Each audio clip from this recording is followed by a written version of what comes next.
Sit back, relax. This is the Armstrong Street Scene Power Hour, and we have a ton to get to. We're going to get right into it. Welcome our hosts back, Larry Ward. Yes, sr. Corey's dad. Yeah. And Lucas and Ronnie's dad, Rick Guerrera. So we're going to do that. I am one of four persons' dads that I can remember. I can't remember their names. Don't tell them that. And dogs and cats and horses. Yeah, a lot of that stuff. Yeah. So we got a lot to get to. Let's get right into it. We have episode 54. 54. We're getting up to 100. So we want to get right into this. A little change to this Armstrong Street Scene Car and Custom Bike Show, and this is a positive change. Every penny we make goes towards a charity. Every year we've done this, and the first year, few years, we donated all our proceeds to Second Harvest Food Bank. The last 2 years, we've donated it to the American Heart Association. This year, we are donating something that I'm passionate about, and I know Rick is passionate about as well. In an old swabby. Veterans Outreach. So we are donating all our proceeds, every penny that you send in, that you get at the car show, that you buy raffle ticket items, goes to Veterans Outreach. This is great because they are local. They are a local-based charity serving veterans of all ages, and they have expanded to Alabama, Florida, Kentucky, New York, and West Virginia, but all the money we raise is staying right here in the Valley. So Veterans Outreach, if you haven't looked at them, check their website out. It is veteransoutreach.org, and that's who we are partnering with this year, and we're excited about that. And maybe they could bring a jet or a tank or a rocket launcher or something like that. Well, I'm sure that Steve Legerski, one of our guests from the Piston Power Show, Mike could arrange that. Yeah, really. And if not, we'll just have Gary Bailey come and tell all his stories at the Street Scene Car and Custom Bike Show, because that's our other guest today. And we are welcome to have both of them here. And real quick, I want to start off with you, Steve. Piston Power Show at the IX Center is every year, and it is awesome. It is something you have to see. If you've got motor oil in your veins, you have to go see it. So give us a little rundown of when the show is this year, and what can we expect from the show, Steve? Well, it's going to be another big show. Last year, actually, in 2022. It's funny. I had one of the gentlemen that had one of his cars from Pittsburgh. He came up to me, he goes, "Hey, Steve," he goes, "is everybody in Cleveland come to this show?" He goes, "It is so crowded in here on Saturday and then again on Sunday." He goes, "Oh my God," he goes, it's incredibly crowded here. And, the crowds have been great for us year by year by year. We actually set an attendance record last year with over 60,000 people coming through the show. So the show this year is March 31st, April 1st and 2nd at the IX Center. So in order to accommodate those crowds, one of the things that we also did was we also expanded the hours of the show. We used to open on Friday at 3 o'clock. But this year, we have our Student Career Day at 9 o'clock. And then the show opens to the public at 10 a.m. on Friday. And then again, on Saturday, we open at 9. And Sunday, we open at 9, which is an hour earlier than we did in 2022. Oh, okay. Great. That's awesome. Hey, Steve, how about tickets? Tell us about tickets. Could kids get discounts or military discounts, senior citizen discounts? What do you got going on there? You got all of the above for Larry and Rick. That's right. Yeah, because they probably hit all those, so they should get it free, right? Yeah, they pay me. I think, did he freeze on us? He's hanging up. I know they got a big storm in Cleveland, so we. Yeah. I'm gonna give you the whole. You probably need to move on from that. Yep. So, Steve, we're gonna show that our as you can see, if you're watching this at pistonpowershow.com, we're trying to get Steve to get we're going to get him a better connection, hopefully here. Yeah, he's in the north. He's north of us in Cleveland. Yeah, and you know what? With all the storms coming through, when we're recording this show, it's hard to get a signal. So, Steve, you there, or we're gonna? Yeah, I'm here. You can get back to me. So. Yep. We're gonna see if the connection clears up. Larry, we have Gary Bailey here with us as well. So, Larry, why don't you talk to Gary just a second here, and let's get into some of his bio real quick. Absolutely. I'd like to welcome to the Armstrong Street Scene Two-Wheel Power Hour Show, Professor Gary Bailey. Gary, welcome to the show. Thank you. Appreciate it. You guys asking me to come on. That's sometimes I'm wondering if people forget the old guys, the original ones. Hey, Gary, we're filled with old guys here. Yeah, so we're all old guys on this show. Well, one of the things I can tell you is the professor is one of the most renowned motocross racing and off-road riding instructors in the world. And I mean, he schooled some of the best, but because he was one of the best, back in 1969, Professor Gary Bailey was the first American to beat the Europeans. And in 1999, Gary was inducted into the Motorcycle Hall of Fame. I'll just give you a list of couple people, like current ones right now that are ripping motocross every week. Cooper Webb, Justin Barsha, Davey Millsaps, Jeff and Mike Alissi, Jeff Stanton, the all-time GOAT, Ricky Carmichael.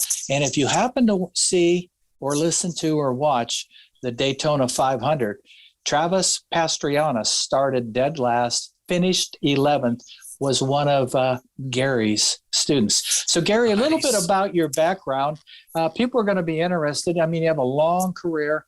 You've probably taught some of the best in the business. So tell us a little bit about how things began and where we're at now. Well, it all began, my grandfather, he actually rode motorcycles and rode some long distance races in the salt flats and stuff. And he had a motorcycle shop. So that was kind of my connection getting into the motorcycle thing. And I started riding when I was 13 years old. I was pretty big, most. Interesting, when I started, there was no young guys at my age racing. I guess because I was as big as I was, maybe, or had the opportunity. Most of the guys I was racing against were over 20 years old and more. So that was a good experience for me. And anyway, I moved on from that, did a little flat tracking. I've tried everything. Tried road racing once, 3 laps. I was over that. I guess I was faster than I wanted to go, or I don't know, but that's crazy stuff there. Yeah, those guys dragging the knee and stuff. I mean, when I watch them, I'm just blown away, going, "Whoa, that's just faith in the tires." Yeah. Suicidal. Yeah. So I moved on and started doing motocross whenever it came about. And when they first said motocross, I didn't even know what the heck it was. But they told me it was like the old scrambles we used to race, and I went, "Oh, that's my favorite. The old rough scramble. That was my thing." And so I started racing that, doing that, and still doing some flat track. I got a ride with the Greaves importer, Nick Nicholson, who did just help me out a ton because money was kind of tight and buying bikes wasn't really an option for me. And because I'd been winning a lot of races on my Hodaka. And I rode a little Penton for a while. And so Nick was like, "Hey, we want this guy." So it was kind of funny because he said to me at a race one day, he said, "Hey, how would you like to ride one of my bikes?" And I went, "Yeah, that'd be great. I'd love to ride one." And I never called him because I was going, "This guy wants me to buy a bike. I can't afford to buy a bike." And so about 3 weeks later, someone said, "I thought you said you wanted to ride my bikes." And I go, "Well, I do." He goes, "Well, you never told me." I said, "Nick, I don't have the money to buy a bike." "No, I'm giving you the bike." I'm like, "Oh, you can't beat that." Yeah, race it and take care of it. And so I was like, "Okay, that's good." Well, so with that and Nick and I had to ride in the 250 class and ride in the open class, and I was riding the 100. So I got the name Ironman back then because I would actually ride 3 classes. Now, 3 classes today, if you know motocross today, it's not the same 3 classes. back then, there wasn't so many classes. There was only a junior and a senior class. There was only a 100, 125, 250 and over class. So we ran 20-minute motos, and we run 3 motos. So basically what I had to do was every 30 minutes, I had to go out there, run a 20-minute moto, take a little break while the juniors run, and get ready for the next class. So basically when you come back and you look at it, you go, that was 3 hours of riding, and I did get a 30-minute break in between. I don't think any of these guys today are signing up for riding. Yeah, that'll break you down physically. Boy, that's a lot of. Yeah. Yeah, they want short motos, you know, they want the prima donna tree, you know. And so anyway, that's kind of what I did. Then I moved on. I got a ride with Bull Taco, which lasted 10 years. And Mr. John Grace, who was the importer, come and contacted me. That was really good. He contacted me right before the 1971 Daytona Supercross that I was actually building. And he had called, actually I talked to him a week before, and he said, we'd like you to ride your bikes, like you'd ride our bikes. And I said, well, yeah, geez, but I really felt obligated to Nick Nicholson for my Greaves. I said, well, I got to talk to Nick first, because I don't want, I mean, the guy's got me this far. I don't want to just hang him up. And I called Nick, told him the deal, and Nick says, hey, Greaves is on his way out. If you get an opportunity to do this, dude, take it. Don't feel bad at all. Just we'll figure out how to get the bikes. So I ended up with this deal with Botaka, which is great. I signed the contract with them on Friday night at 12 o'clock before the Supercross. It was actually a motocross then, in Daytona Speedway, the first one. I had never ridden the bike, never ridden it. Got on this bike, I loved it right from the start. Just the Justice on Bars. Got third, won my heat race, got third in the main event. And I was pretty excited about that. So that was my beginning with Bull Taco. And just a little bit before that, I guess I kind of jumped just a little bit ahead. In 1969, I was in Ohio doing an Interam event, and the Mr. Pinton come and said, "Hey, I need your help. Can you? We got a school schedule for tomorrow. We got 20 guys signed up, and the Europeans were supposed to do it, and they said they can't for whatever reason." So I get this knock on my door late at night, and he said, "Can you do this?" I've never done a school before. He said, "Well, just do something." So I went out there and I did this school, and I basically just took the guys and showed them what I was doing, and had them go through a couple times each one of the sections and look at it and tell them what I thought, and they'd ask questions. When I got done at the end of the day, everybody was raving about how great it was. They go, "Man, this is so good. I learned more. It was awesome." And so that kind of got me thinking as I finished that series. And I got back to California, I was going, you know what? I've been working in a grocery store for 12 years, and I'm thinking I don't want to work in a grocery store anymore. So I said, well, maybe I'm going to just start racing, make a few bucks there, and start teaching motocross schools. And I found out that I really loved it. It was teaching motocross schools to me was just it more satisfying than my racing. I loved winning races, and I hate losing races. But I love teaching. It was just, I don't know. Everybody was excited, and I felt good about what I was doing, and I just got a passion for it. So I just did school. It's been 53 years now. And I only do them every once in a while now, do a private or something. But when somebody contacts me, I go out there and I love it. I mean, I just love it. That's awesome. You know, how about Travis Pastriana? How about him finishing 11th in the 500? Travis Pastrana. I started with Travis when he was 8 years old. We worked together for 13 years. The whole time he was riding motocross. And then he got into his nitro circuits and stuff. But Travis and I are really, really close. He actually, every time he signed something for me, he signed it to my dad. And the reason he does that is because he spent a lot of time with me, living with me. And then as he started his professional career, we were on the road a lot doing stuff. And we spent a lot of time together, become really good friends. And Travis said, "Hey, I'm going to try and qualify for the Daytona 500 this year." And I was like, "What?" And he goes, "Yeah, I go, "Whoa, this is really," he says. So, and then I found out he was going to drive the trucks as well, which made sense because he had no experience with the drafting thing. The fact that he qualified right off the bat on time, that was pretty sweet. So yeah, he got to ride that. I was excited. I tell you, his timed lap, which they're not really exciting when they're going a lap around, but man, I held my breath the whole time he was doing his qualifying lap. Yeah. And when he qualified 6/100ths of a second behind Jimmy Johnson, I go, now there's wow. Pete right there. Yeah. So it was good. The boy is excited. He had a good race, and that number 10 car, Eric Almiral, if he hadn't have punted him, he would have finished 6th or 7th. But I don't even know why the guy ran into him. It didn't even make any sense to wreck him right there. It isn't much. Half a lap to go. I'll tell you what, I don't know any NASCAR fan. Once they started the restrictor plates, I think that was starting of the downhill.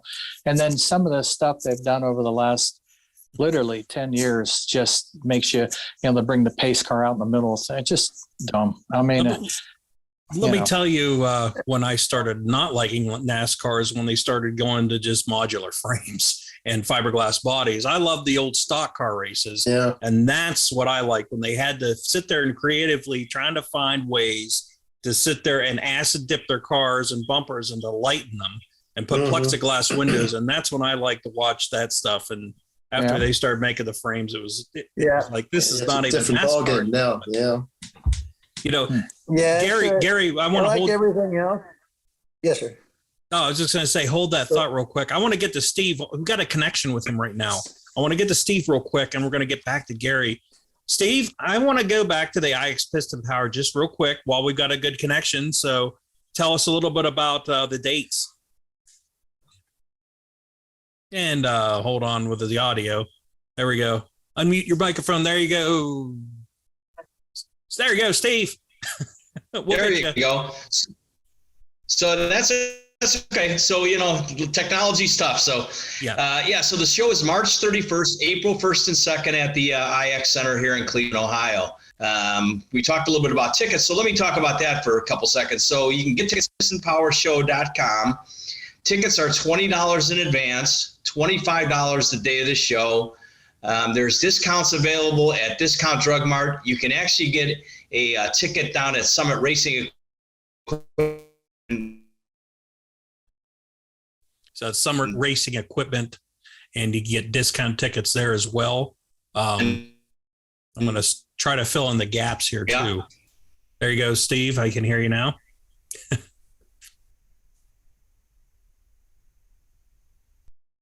Box office. They can buy up to 6 tickets for $15. Okay.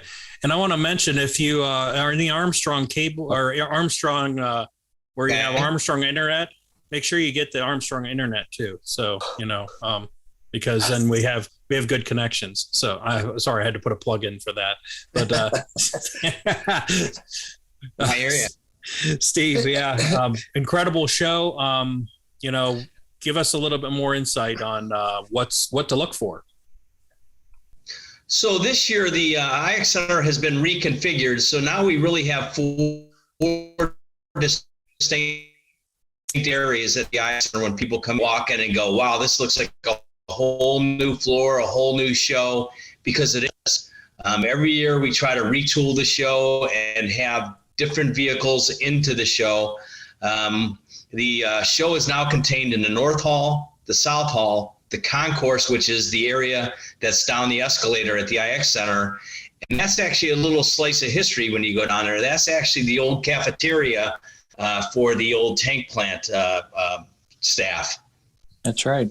Okay. That's so it's pretty cool. So we're also going to be utilizing the ballroom, which is something that we've never used before. That brought Asylum and Don Moyer and a dozen cars. So we are in conversation with our host hotel of the Crown Plaza, and they are almost close to sold out. So we are having a lot of demand for the show.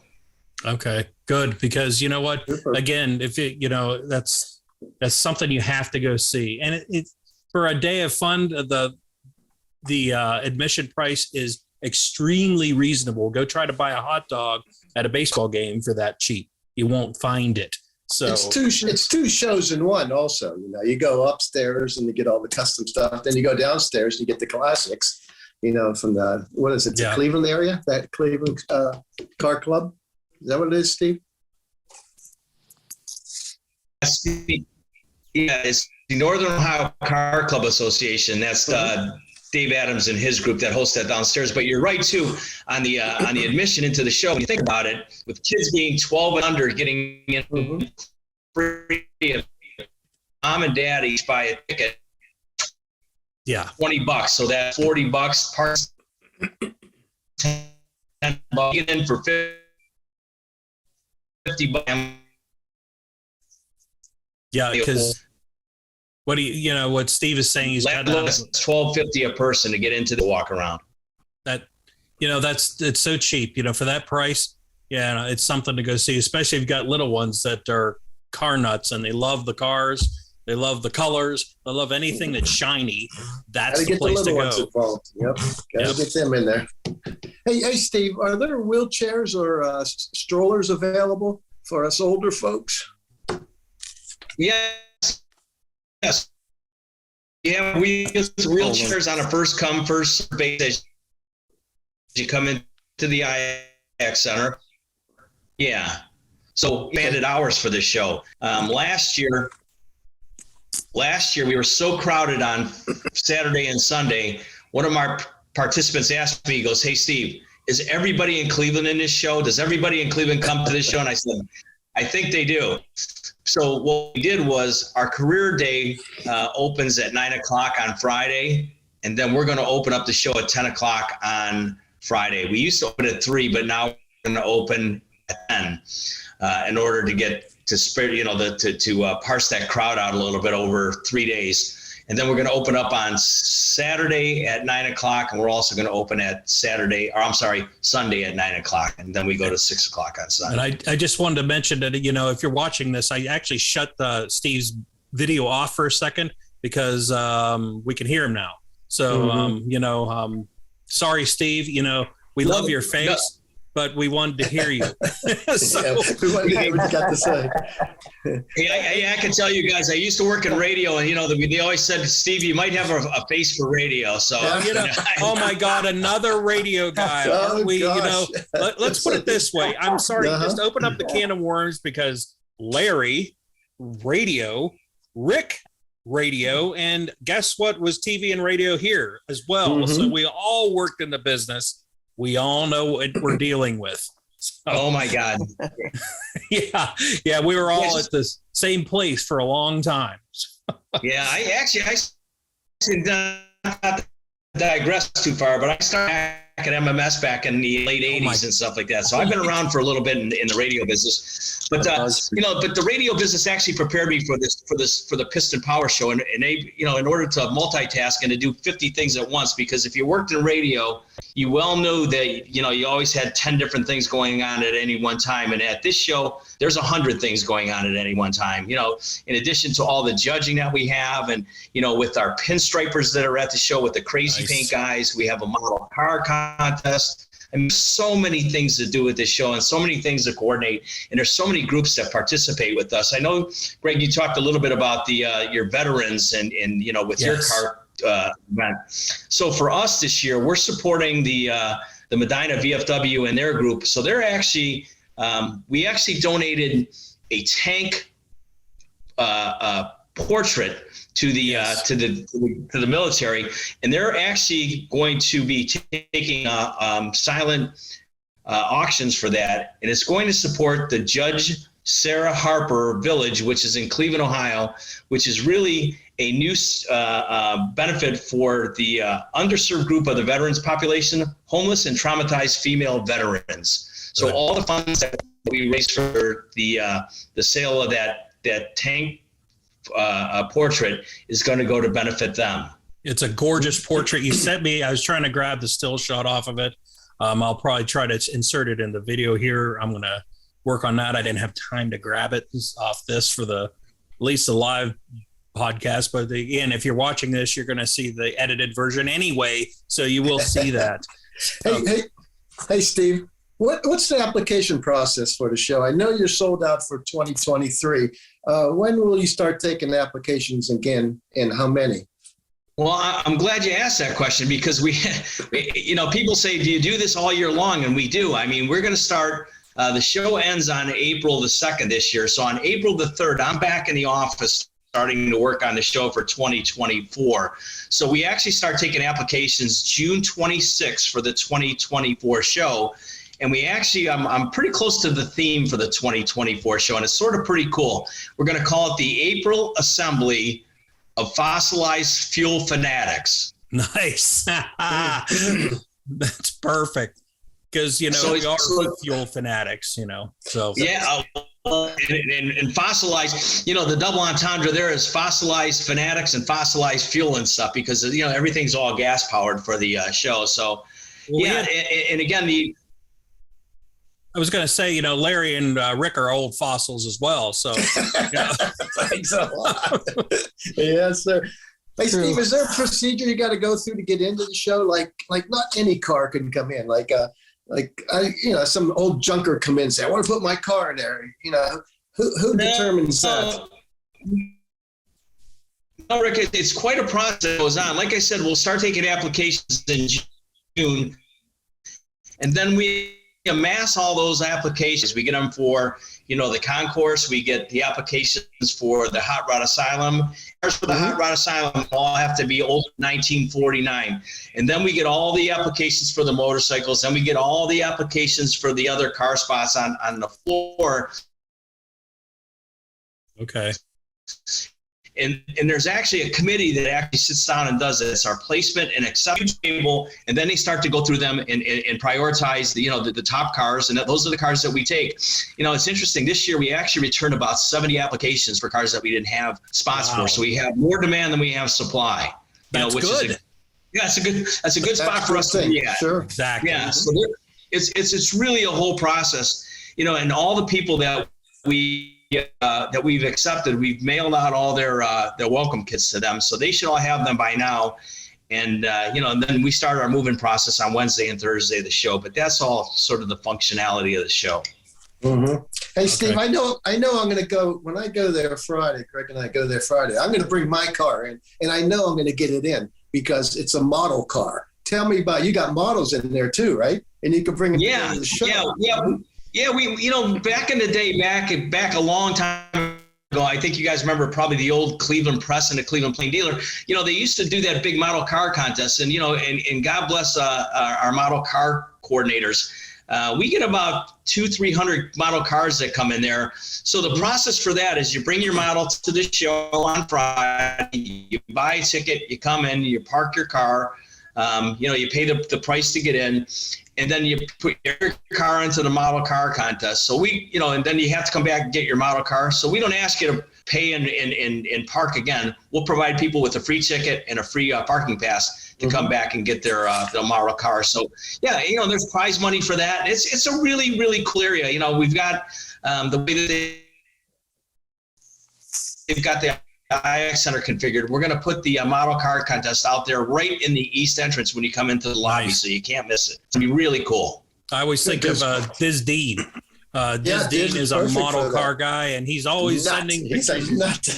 He's got this huge collection of model cars. This whole and it's just awesome. All model cars. And Larry and Rick and I'll be up there. Larry, you're welcome to join us as well, because I'm sure Steve can get you on board with that. I think I even requested tickets for you. So hopefully, we'll get up there and, hang on, Steve.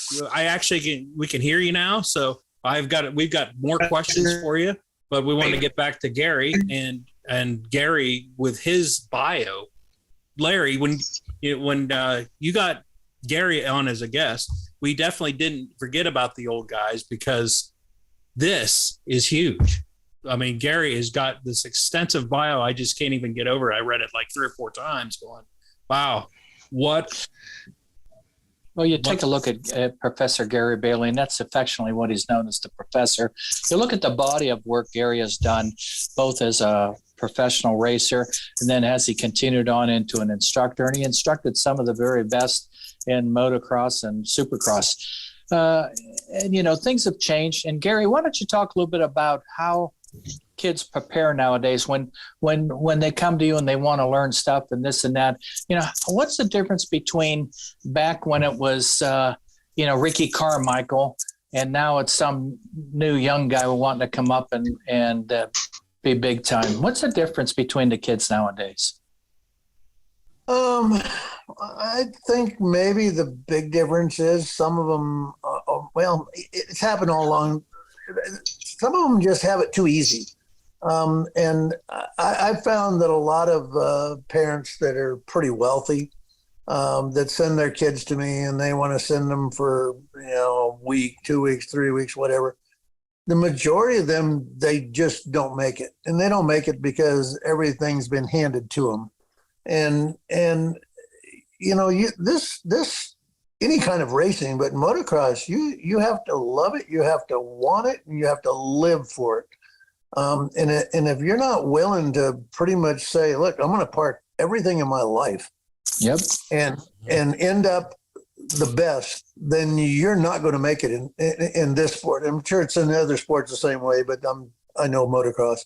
And the biggest changes today, I think, is the fact that things change. Things always change. The motorcycles change. The tracks change. The riding styles change. Everything just keeps evolving. And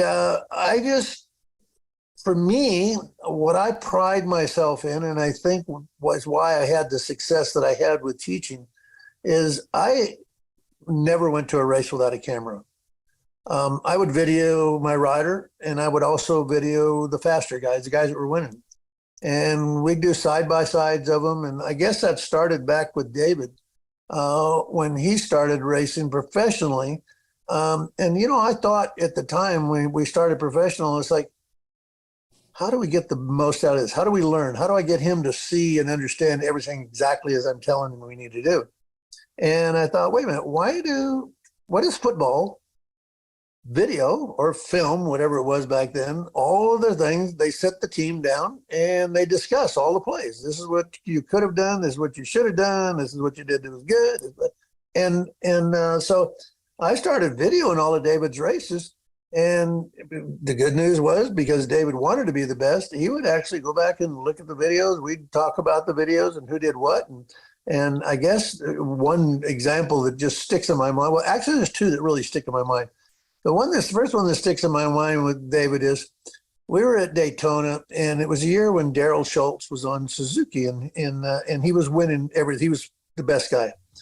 And I had been telling David a simple thing like, hey, you know what you need to do? You need to start using one finger on the clutch instead of two fingers on the clutch, because it's easier. You don't pull it in as far, and you can control it a little bit better, because it's not a hard hit. It's just a building of the RPMs and controlling the RPMs. And he said, Dad, I just can't use one finger. I got to use two fingers because okay. Well, funny thing was, he comes back to me, and this is before he was racing in the professional stuff. And he comes back to me, and he's just about jumping up and down. And he goes, Dad, you're not going to believe what I just saw. Oh, the best corner I've ever seen. Daryl Schultz went around this corner, and he had his leg out, and his head was forward, and he's sitting way forward on the bike, and he had one finger on the clutch. He listened to you. Would you do that? So it's a little thing. And then we were at a race.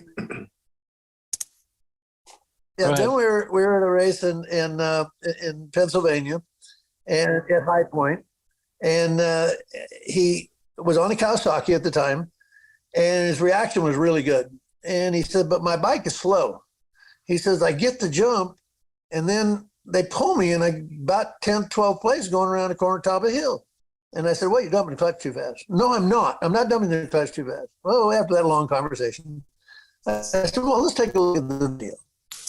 I said, because I'm going to tell you exactly what's happening. They said, you're popping the clutch, the front end comes up, and you have to pull the clutch in and back it off a little bit, and you get going, they pull it.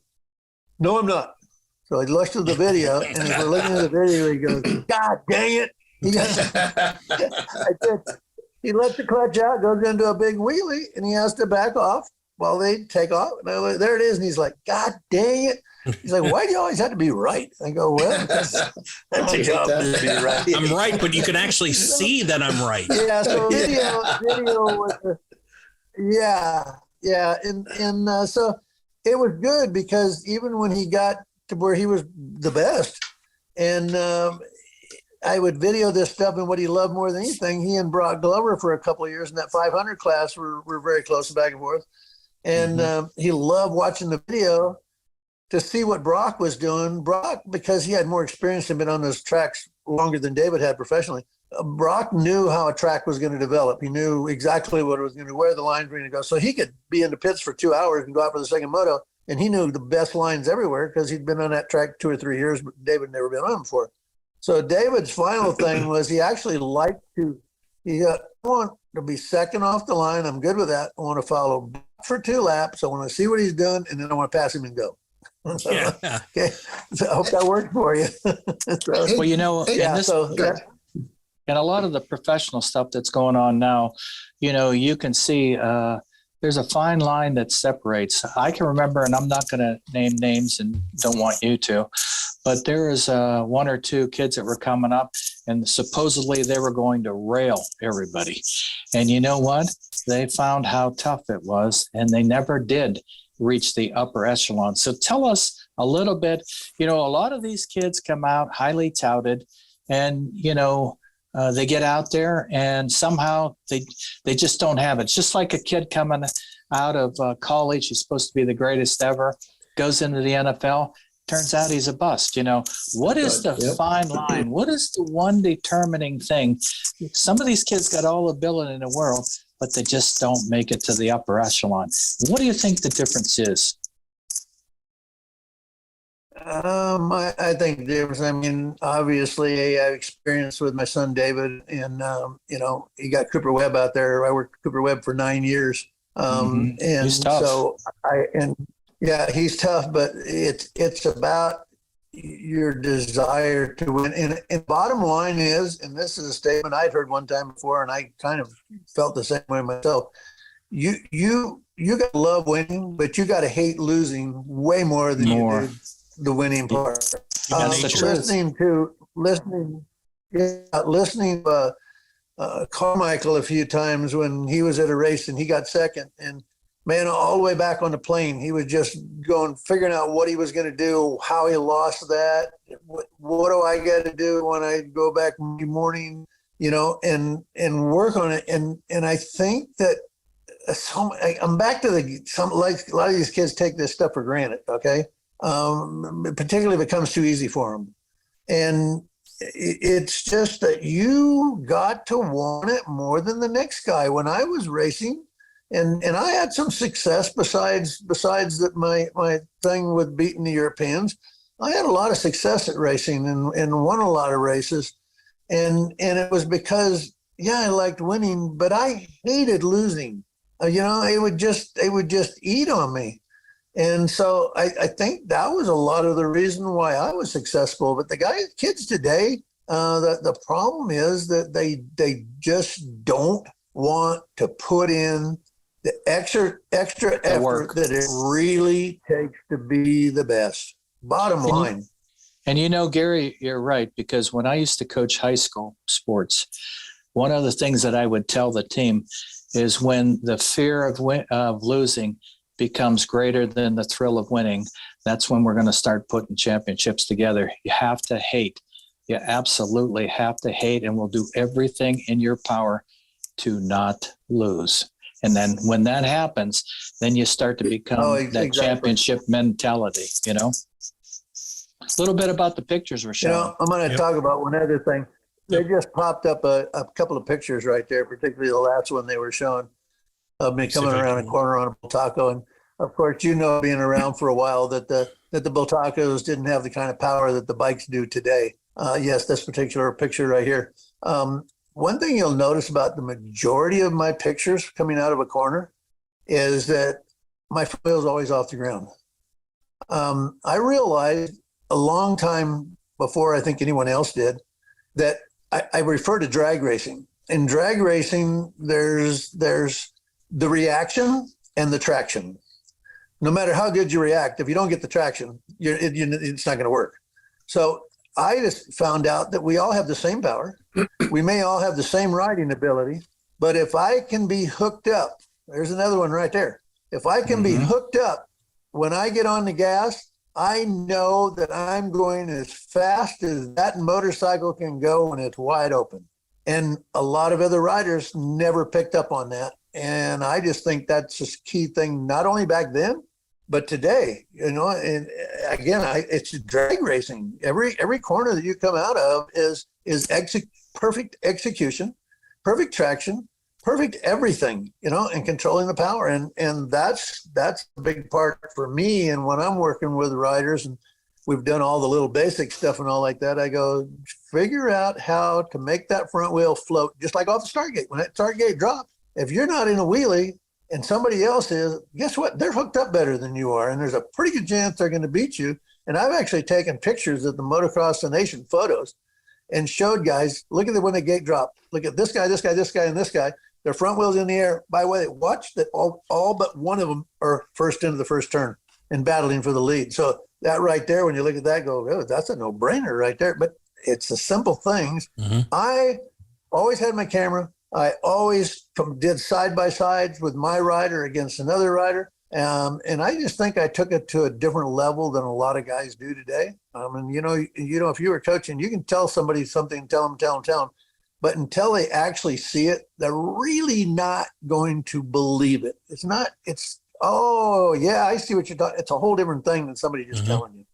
Well, you know what? I want to hold that thought, Gary. I'm going to get back to Steve as well while we've got him here. Before you go back to Steve, can I ask one question before you go back to Steve? Yep. I heard you say something about that they were all gas-powered motors. Aren't we supposed to be going all electric now?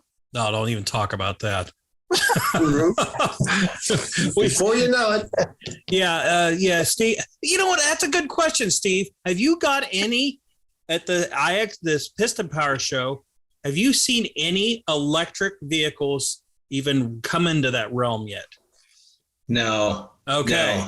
No. You know what? That's a good question because some of these people.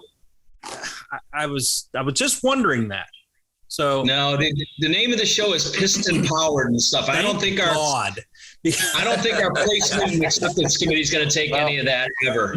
Now, what about rotary engine? Hold on, not rotary engine. Here's the next thing you're going to call it. It's going to be the plug-in power show. Oh God! Yeah. Oh my God! Oh, we might not get there. We don't have enough battery power. Hey, how's that NASCAR race? How's that NASCAR race going to look with electric cars? Can be very You won't quiet. hear them. You'll hear God only swishing. knows. I have seen the bikes run on Daytona on the 200, and they did a exhibition with 20 or 30 laps with a bunch of electric bikes, maybe 7 years ago, just as it was beginning to start to become prominent, and it was eerie. I mean, if you've ever seen anything electric, it's on or off, man. It's this. It's going. Yeah, it's exactly right. It whirls. It makes a whirling sound. Weird, but they're faster. I'll tell you what, they are faster than They're fast. gas-powered bikes. The torque is ridiculous. Yes, sir. Exactly right. Well, they came up. I was reading something that one of the new. I forget which new electric car is coming out with. Basically, 2 electric motors, each of them like over 400 horsepower technically. So you got an 800 horsepower electric car, which it's like riding a roller coaster. It's cool, but I don't know about anybody else, but I got to have that rumble under my seat. If I'm hitting that gas pedal, I've got to hear it because it makes me more excited. I want to hear the power, not just You can add that rumble for a couple extra bucks. That's an option. Anybody can do that with a radio. I mean, it's That's right. Steve, there's got to be a couple cars up there because this is the cream of the crop up at the IX Piston Power Show. I mean, you get Riddler Award winners, you get everything up there, but there's got to be a couple cars that you've had come through that you can't forget. What are they? Well, I mean, every year we load up with, we get a lot of the ISCA, the International Show Car Association travelers that come up there and really compete for the top prizes there. That the Summit Gold Cup, which is a $10,000 award, and then we have, the top custom cars and the top rails. I mean, those cars, those are the cars that when you come in, they're in those larger spots, those 20 by 20 spots. Yep. If you're a car guy, you know all about it, what a 20 by 20 is. So we have 50 of those. But, one of the things that we've always done too is we've always worked with the guys over at the Cruisin' Times magazine. So Excellent. Yeah, so they, when God rest his soul, when John Shapiro died, John was one of the first guys that I hooked up with, when I started this show back in 2011. But we have, 23 of their cars that have been selected to be featured in this show this year too. So in addition to their 23, we also have 50 of those 20 by 20 spots that are up there. So all those cars, they'll compete for the top prize there. Yep, and it's funny because we're all roamed into this together. You might be across the country, but we know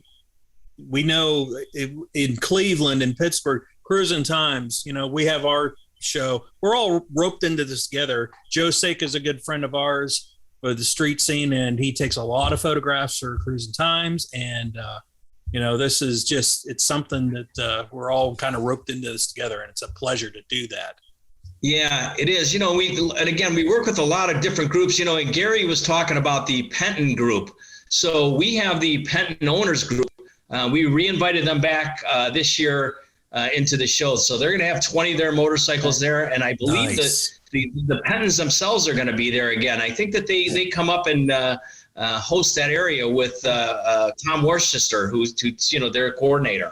Right. I belong to the Penton owners group, so I know John and Jack, and Tom does a great job up there. So I'm glad that you have them up there every year. And, John is in his late 90s, and, it's just a pleasure to be around John. And, you go back, it's the old school, just the way it was. Mm-hmm. No, you're absolutely right. And one of the other things that I like to talk about too a little bit is sort of the car clubs that we have in Cleveland. Maybe I touched on it a little bit before. But in Cleveland, Ohio, our lead judge, Paul Pataki, would tell you that Cleveland has the largest group of car clubs that participate in any autorama across the country. We actually have 30 car clubs that participate in the show. And that's really good for us. I mean, because that's really grassroots level stuff, that we try to get to year to year. And, and they compete for money too. So, our show is so large and so well attended and so respected. We actually up the prize money even for our car clubs. I mean, we pay out our top 5 car clubs, for their participation into the theme of the show. So, so we've got them coming back again this year. I was just going to say, I don't know how, the judging has become so critiqued and just fine lined. I don't know how anybody could judge these cars. They're down to if you have a hair on a bolt, it's out. And after, Rick's judged, Larry's judged, I've judged, and I don't even know how you could judge that. Look at that 31 Chevy. They had $2.4 million into it. How do you judge something like that? Yeah. Right. Yeah. So and interestingly enough, at our show too, we also have 2 classes of cars. I mean, we have our driven class, which is a rockers up inspection of the car, and then the ISCA inspection, which is a total body inspection. So, the guy that has, the car that the daily driver, or not, the driver and the guy that, goes to all the different car events throughout the summer and stuff like that, he's in there to win a trophy too. And we have some of the better trophies throughout in the circuit. Again, I think my friend Paul Pataki would tell you that Cleveland's trophies are second to none in the circuit. But the motorcycles are judged by the ISCA judges. The only thing that really isn't judged by the ISCA judges is the Hot Rod Asylum. They have their own group of judges and their own awards, and they're all custom-made awards. So I encourage everybody, to pop into the ballroom and go take a look at those hot rods. I mean, that's going to be a really hip, cool area this year. Yeah, it's unbelievable. Who makes your trophies, Steve? There's a company here in Cleveland that I source them from. The guys from the Hot Rod Asylum, they actually make them themselves. Good. They custom make them every year. Yeah. Cool stuff too. Yep. I'm going to have to step away here in just a minute, but I wanted to thank Professor Gary. And before I leave, Gary, a little bit about what are you doing right now and going forward in the future? I know you're always active. Okay. Well, I love going to the races and watching them. Haven't been to a lot of them since COVID. But what am I doing right now? I'm just doing some private classes, one-on-one for somebody that's interested. I just talked to a guy today that says, "Hey, I've just got back riding again, blah, blah, blah, blah, and I need to get some lessons." He said, I went on a 2-hour ride with my buddies and I fell down 15 times. And I thought, that's not good. Ouch. Well, we need to get Greg out on some training out there. So we'll reserve a day this summer that Greg can get out and go through the woods and have some fun. No balance whatsoever left. I'm going to film it. I'll film it, and then we'll do a special show on it. Oh, yeah. A special me breaking my legs. All right. Gary, I want to thank you very much. I've got to jump out of here right now, but I want to thank you so much for being a good friend to the Two Wheel Power Hour. You're always there. You're always for everybody. Thank you for everything that you've done for motorcycling, and certainly long live motorcycling, long live motocross, and long live Gary Bailey. And stay here, Gary. Don't shut it off. Larry, thank you for joining us as usual. Thank you. Well, thanks, Larry. Larry's going to jump off here. Hey, Gary, I got a question for you. Okay, when I was growing up and racing back in the 70s, but tacos were real popular and everything. Yes. Are they still making them? And where do they make them at? No, that company folded. I don't know if you know, but Osa, Montesa, Botaco. I used to have Montesa. Yeah. Mm-hmm. Yeah, it was an issue with the government there. In fact, they were having a lot of money problems, and that's kind of what happened to all the Spanish bikes and why they're all gone. They were Spanish bikes. Okay. Mm-hmm. Yeah. Okay. Sounds yeah. good. Because, I get back to Steve. Steve, how I've got to go back a little bit of ways here. You got involved with the IX Piston Power Show. What drives your passion for that? Is it, did you have a background? I can't, refresh my old memory, not as old as Rick's, but mine's still old. You better hope it gets that far, Refresh my memory of how you got involved in the passion you have for this. Well, again, I started working in radio back in the late 80s, and I worked probably at every radio station in Cleveland. I mean, I worked at MMS, NCX, I worked at Q104, I worked at WKNR. One of the best times to work in that business was right there. Oh, my God. Yep. You have no idea, man. It was so much back in the rock radio days, man. It was just the wars and the fun, but it was so much fun and stuff like that. And I enjoyed it so much. But, interspersed between some of those radio gigs, I worked for the Grand Prix at Cleveland when IMG ran the race back in 97 and 98. And then I actually returned back to the Grand Prix at Cleveland after my stint at KNR from 2004 to 2007. So I have this crazy hybrid promotion, sales, and motorsports background. And, the guys from the IX Center, they launched the Piston Power Show back in 2010. And then in 2011, they gave me a call and they said, hey, we're having some problems with it. We'd like to bring somebody on that has sort of, the experience that you have.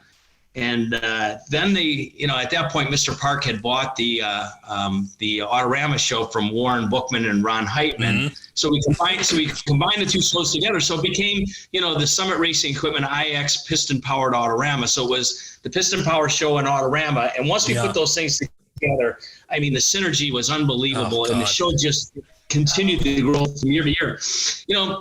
It's interesting. Back in the Autorama show launched the same year as the Super Bowl. So when they say that the Super Bowl's in its 57th year, so is the Autorama every year, because that started in 67 too. Wow. Wow. Great. Right, and then Warren and Ron ran that thing down at the convention center for 39 years. They left there in 2006. And stayed to the IX Center, until Mr. Park bought the thing in 2012. So, that show had a lot of history behind it and a lot of horsepower behind it when we took it over. And all we really did was tune it up and stuff. And really with, my promotion team and with my acceptance and placement committee with Rocco and Dominic, I mean, they're really the brains behind this thing. They're the guys that really select the cars, and I just sort of piece it all together. And then organize, and then operationalize it with our great operations team. So, and don't shortchange yourself, because piecing it together is just not piecing it together. It is a year-long process with Sure any is. show, with teaching, as Gary knows. And, this is, it is a huge show. And I'm going to tell us the dates again, and the ticket prices, and go through that one more time for our audience, because they've got to go. You've got to go. It's only Cleveland. It's only an hour away from the Mahoning Valley. From Hermitage, yep. it's only, what, Rick? Hour and Not 15? far. About an hour and 15, yeah. Take it easy. Yeah. Like we say, if a piston makes it go, it's in this show, and there's really no electric anything there. Right. We're not going to go from the Flintstones to the Jetsons in a week and stuff like that. We're going to stay with the Flintstones because we like the Flintstones. But anyway, the show is March 31st, April 1st and 2nd at the IX Center in Cleveland, Ohio. Again, the expanded hours are, we open the show up at 10 o'clock on Friday. We open at 9 on Saturday, 9 on Sunday. We go 9 to 9 on Saturday, 9 to 6 on Sunday, and we go 10 to 9 on Friday. So there's a lot of hours for you to come out there and see the show. Tickets are at pistonpowershow.com. You can go right to our website and purchase them there. They're $20 in advance. They're $25 the day of the show at the box office. If you're a veteran, you can come to the box office. You can buy up to 6 tickets for $15, which is tremendous savings, right? Mm-hmm. And then kids 12 and under get in for free. We have a group rate. And the other thing, too, that we have is our Student Career Day. That launches on Friday at 9 o'clock. So if there's any students, groups, teachers, chaperones that would like to come to the show, go to pistonpowershow.com and click on the career tab, and then our ticket manager Margaret's email address is there. Contact her. She'll send you a code and you can buy tickets for $10, and that's for the chaperones, the teachers, and the students. And then we have a whole program on Friday morning that starts at 9:30, and we have Summit Racing Equipment speaks at that. Rad Air speaks at that. They're the co-sponsors of the Student Career Day. Pull Apart's there, and the Matrix Trade Institute. So there's a lot there, and they're also hosting a skills competition. They're giving away scholarships too. So there's a lot that goes on with the show. I mean, if I sat here and told you about everything that went on with this show, we'd be here for 10 hours. Though there's a reason why that you have a record amount of people last year, other than we had you as a first guest last year. So can we take it credited a little bit of your audience, at least? Yeah, we got you about 30,000 extra people. No. We like to spread the wealth around at the show. Hey, Steve. Hey, Steve, how do businesses get involved? Do you have commercial space available? Well, I'm glad you asked that question, Rick. Once again, we're sold out for that. So all of our vendor spaces are gone for this year. We have 90 10 by 10 spots, and every one of those is consumed. We also have 45 tables that we allocate for our swap meet guys. And we also have 45 for our toy modeler guys that come in there. So those are all taken too. So there's nothing left at the show as far as commercial space or participation space. We are 100% full. And so you got to get there early to get those then, huh? Yep. Well, it's the same deal. I mean, we'll start June 26th for our commercial spaces and for the participants for the show again too, Rick. So that's when we get started. And again, the process is all the applications come in and they get in front of the placement and acceptance committee, and then we parcel those up and pick the best cars, pick the best motorcycles, pick the best hot rods. Wow. And you know what? That's it. If you want to even get involved with the IX Piston Power Show for 2024, start in June and start the application process, because, as good as this show is, they're going to sell it again this year. They're going to have a record turnout this year. We see it coming. So I couldn't agree with you more, Greg. Like I said, the one gentleman was from Pittsburgh, came, the Tomasellos. He had a Cadillac in the show, and I told you, he goes to me, hey Steve, he goes, is everybody in Cleveland at this show? He goes, because I've never seen a show this crowded my whole life. And that's really a testament to our dedication and the dedication that we have to this show, and the amount of commitment that we have, and certainly the focus that we have. Hey Steve, you might have said at the beginning of the show here today, how many did you have in attendance last year? 60,000. It was over 60,000. The exact number was 60,096 people. No, which is 60,000 people at this show. That ought to tell you, which is in 3 days. Right, which is a 9.19% increase from 2019 when we had the show. We shut down obviously in 2020 for the COVID in 2021. So, I keep telling our operations staff, the show was so well received last year. I guarantee them that we're going to have at least 60,096. I suspect that the number will be higher because the people that came to the show are going to bring somebody. So we're going to need a lot more parking and a lot more space, man. Well, you got two return guests here because I've been wanting to go up to that show forever. And I was like, Rick, we're going to do this show. And now we want to go back. I'm all excited. That's going to be our first show of the year. Yep. I don't know when we're going to air it. Yeah, I can't wait to see you guys. Yeah, I'll hook up with your passes and your parking and all that. And that's great because we want to get Larry one as well. And you know what? Steve Legerski has been our guest. Gary, I have one more question for you, and this just pops into my head. Again, I'm no motorcycle guy, but this just popped into my head. Out of some former street racer and somebody that loves anything with a stick shift. We always, we get a car and we bang shift or power shift. Basically, you floor the gas, you put the clutch in, and you're banging through gears. You don't let off the gas. Is that possible? Is that what you do with a bike too? No, totally different. I was going to say, is that even possible without dumping the bike? Too many corners, too many jumps, too many other obstacles. You just be hanging. Put a seatbelt on if you're going to do that. That's why you don't ever teach me to ride a motorcycle. You ever ride a motorcycle, Greg? I have. I used to ride a little bit dirt tracks and stuff when I was younger. But when my son, the answer to your question is every part of the racetrack is different, and so you have to get the proper power application for that particular thing, the proper gear, the proper whatever proper is better than everybody else. Yeah. Well, the whole point was, I didn't ride a motorcycle. I was in the cars, but when I quit riding motorcycles.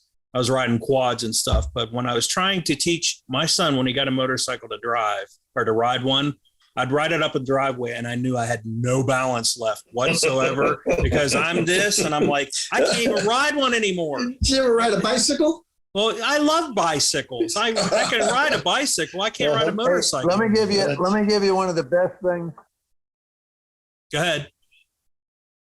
Let me tell you one of the best things I ever heard about riding motorcycles. And it came from one of the guys on a pit crew at NASCAR because a lot of them carry their Harleys with them. Had a new guy, he bought a Harley, never been out on the road. And the guy said, here's what I'm going to tell you. When you start that thing up and you take off, it's a video game. Everybody out there is out there to kill you, and your job is to not be killed. And I thought, what a great way to go. That's how you don't get hurt on the street. Practice makes perfect. We're going to leave it on that note. Thank you to Steve Legerski. Go up to the Piston Power Show. Thank you. Gary, thank you for joining us. Next month there, bud. And next month. For Larry Ward, who left. Bye, Larry. For Rick Guerrero, I'm Greg Roden. This has been Armstrong Street Scene Power Hour. We will see you down the road.